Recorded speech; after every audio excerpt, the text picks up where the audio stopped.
연석회의를 시작하겠습니다. 박근혜 대통령께서 헌법 인신강금 1526일째 그런 날입니다. 서울 서천대에 확진자가 나오는 사태가 있어서 우리 애국 동지들이 많이 걱정들을 하시고 계십니다.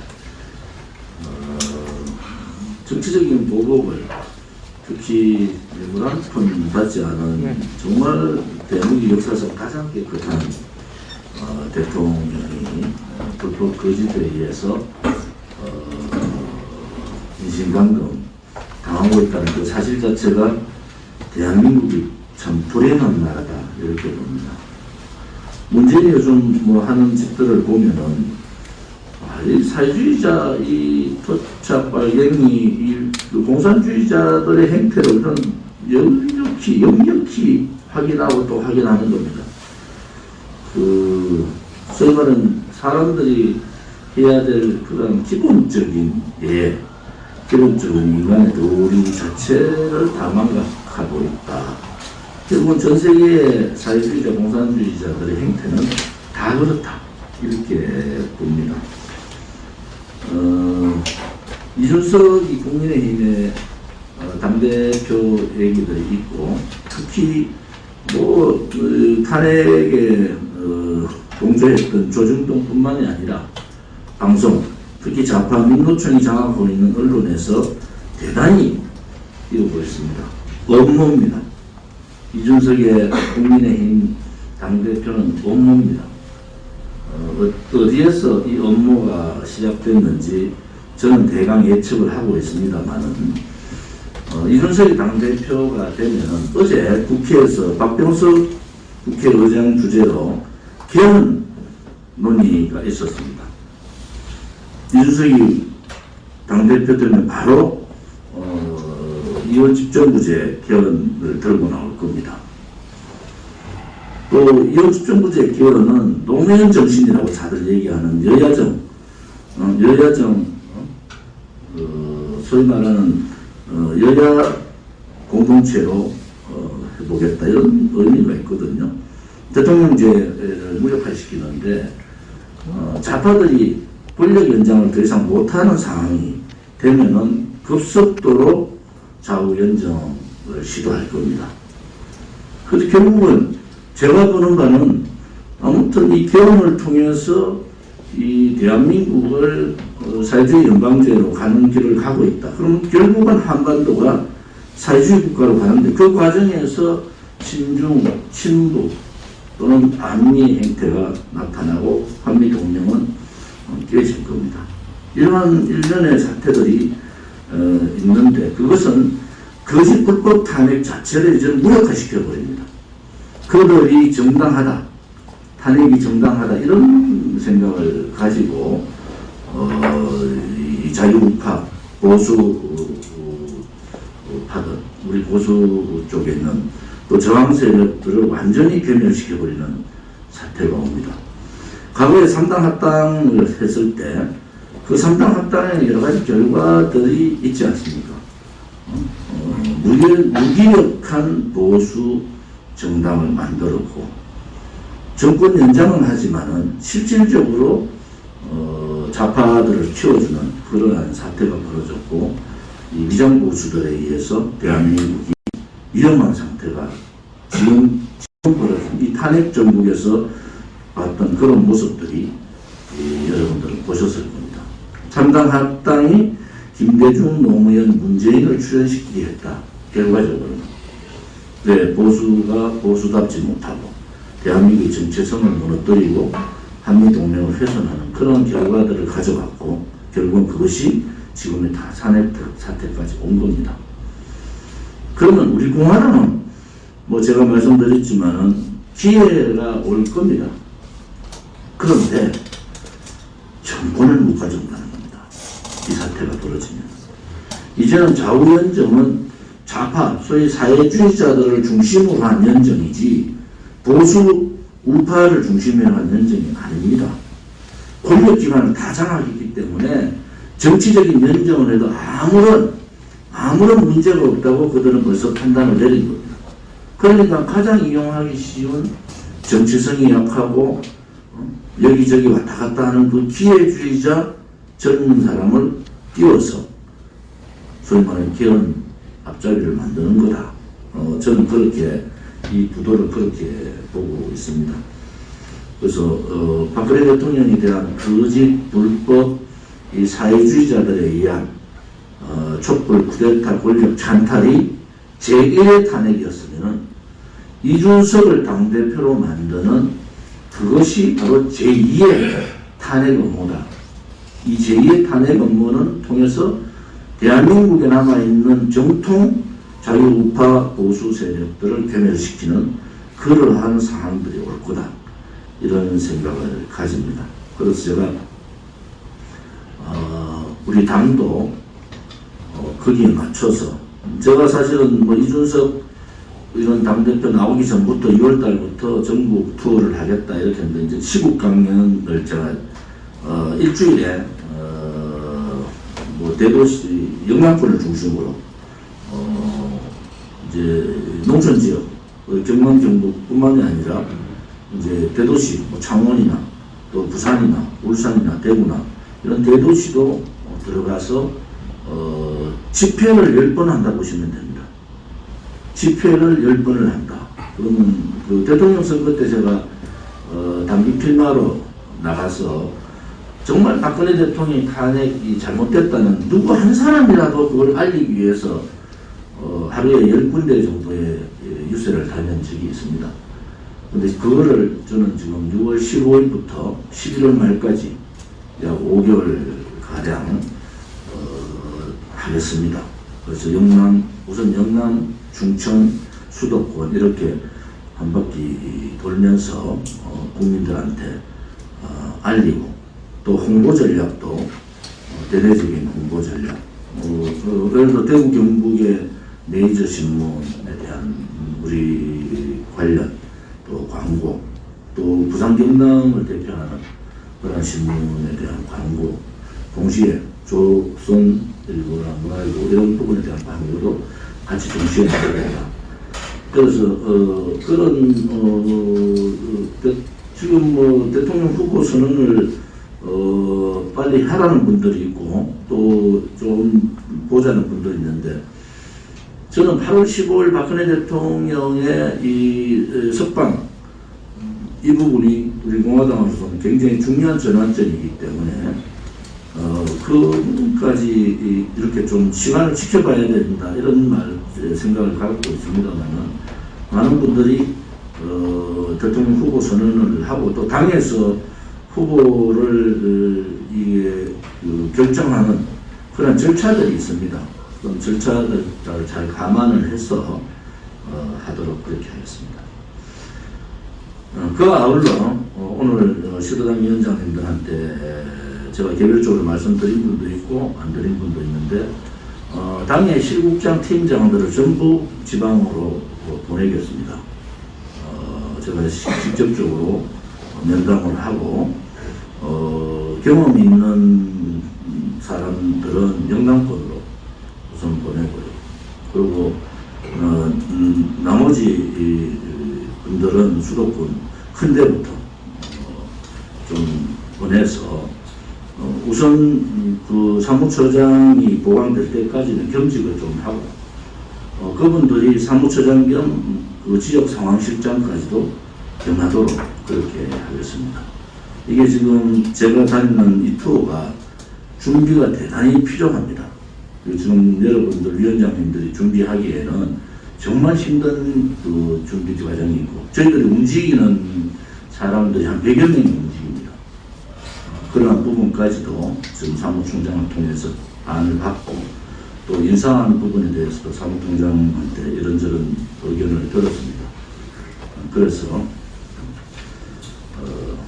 오늘 위원장님들하고 좀 오늘을 하고 뭐 개별적으로 제가 말씀드린 분들은 있습니다. 그래서 전반적으로 예를 들어서 대구 경북 같으면은 경북 사무처장을 하지만은 대구 사무처장이 선임될 때까지는 대구 경북 사무처장을 겸직을 하는 겁니다. 부울경 부산, 울산, 경남 사무처장도 경남 사무처장을 하지만은 부산, 울산의 사무처장이 선임될 때까지는 부울경 사무처장을 겸직을 하고 상황실장도 겸직을 하겠습니다. 중앙에 상황실장이 있듯이 각 시도당에도 다 상황실장들을 선임을 할 생각입니다. 지금 당에서 3년 이상 경험이 있고 또 당선이나 애당심이나 애국심이 상당히 많은 분들이라서 그분들의 뜻을 잘 헤아리겠다는 생각을 갖고 있습니다. 지난 월요일 날 그 최고위원회에서도 이런 말씀을 드렸고요. 오늘 전반적인 발표를 하겠습니다.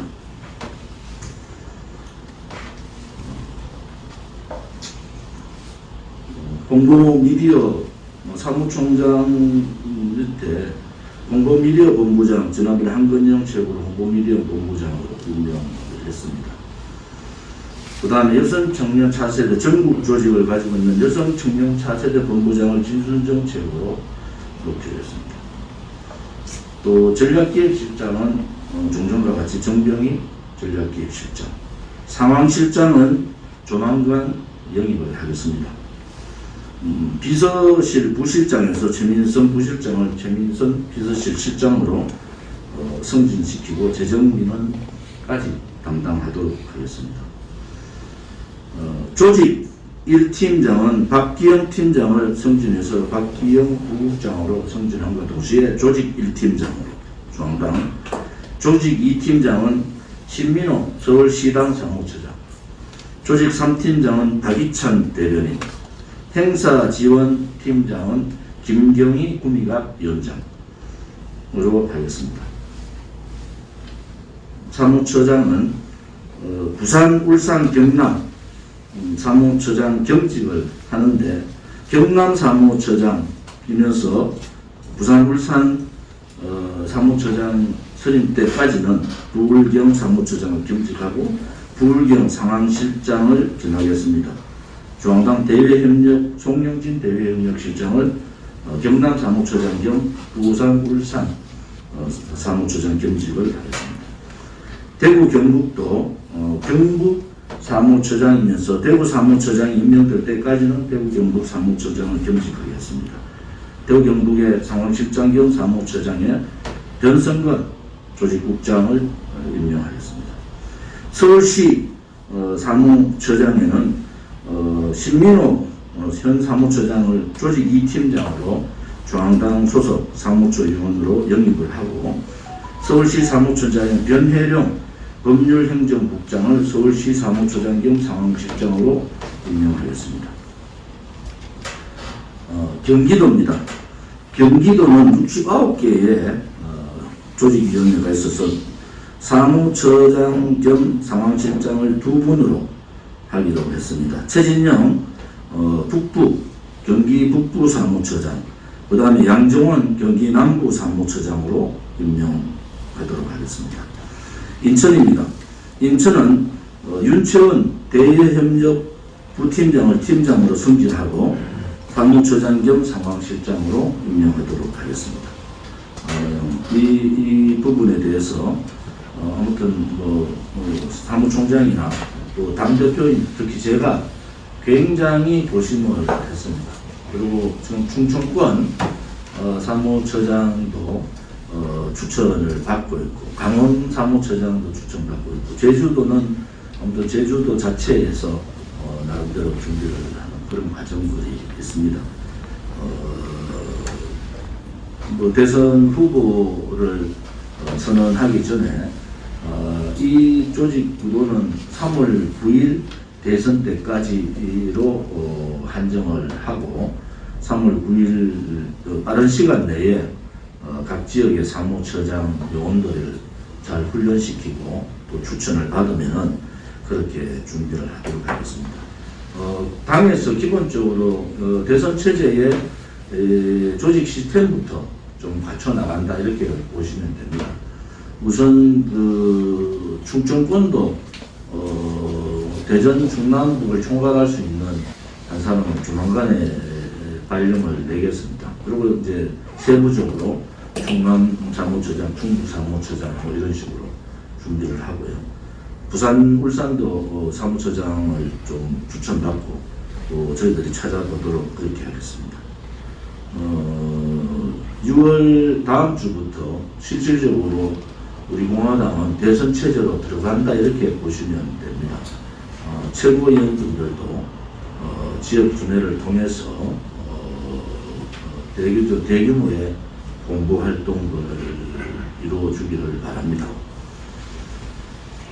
나머지 세부적인 내용들은 아무튼 비공개 때 하고 오늘 공개적으로 발표를 오늘 해서 다음 주 월요일 날 공식적인 인사이동 조치를 하도록 하겠습니다.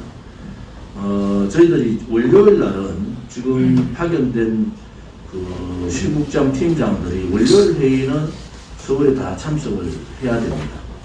그리고 제가 이제 투어를 가면은 목요일을 어떻게 할까 지금 고민 중이에요. 그래서 목요일 회의를 어떻게 할까 생각 중인데 아무튼 월요 회의는 지속을 하고요. 하수 금은 지역 순회 시국 강연을 한다 보시면 됩니다. 그래서 토요일 날은 앞으로 토요일 집회를 부활을 할 거거든요. 그래서 지금 2주에 한 번씩 집회를 하고 있는데 이것을 이제 빨리 환원해서 매주 집회로 지방순회 집회로 전환을 하게 되면은 일요일은 재정비하는 단계를 하고요. 그 다음에 월요일 회의, 그 다음에 월목은 아무튼 회의를 지금 현재식으로 좀 잡아놓고 화수금 토 이렇게 이제 토요일 집회도 겸 이제 또 시국 강연식으로 해야 되니까 준비를 하고 재정적인 부분에 있어서도 이제 제가 공개적으로 돈 얘기를 잘 안 하지 않습니까? 이제 당 조직 개편뿐만 아니라 인재 영입을 대대적으로 해야 되고 또 시도당 지원 부분도 좀 늘려야 되고 왜냐면 이제 대선 체제에 가면 아무튼 사람이 움직여야 되고 그런 경비들이 들어갑니다. 그래서 그러려면은 대선 가까이에서 들어가는 그 돈의 반이 이 11월 투어에서 거의 다 들어가야 된다. 홍보뿐만이 아니고 대대적인 우리 공화당의 모든 역량을 좀 투입해보자. 이런 생각을 갖고 있습니다. 그래서 각 SNS 대책이라든지 이런 부분들도 중앙당의 사무총장을 중심으로 지금 이 시스템이 사무총장을 중심으로 이제 중앙당의 확실한 준비 과정은 헤드는 중앙당의 전략이나 헤드는 중앙당에 있고 실제로 저를 비롯해서 많은 분들이 지방으로 이제 뛰어가는 그러한 형태를 가지고 있다 이런 말씀을 드리겠습니다. 오늘 변혜룡 법률행정부국장이 국장으로 승진을 했고 그 다음에 비서실에 최민선 비서부실장이 비서실장으로 승진하고 박기영 조직 1팀장이 박기영 부국장으로 승진을 했고요. 또 윤채원 대외협력 부팀장을 윤채원 대외협력 팀장으로 이렇게 승진 발령도 동시에 했습니다. 특별하게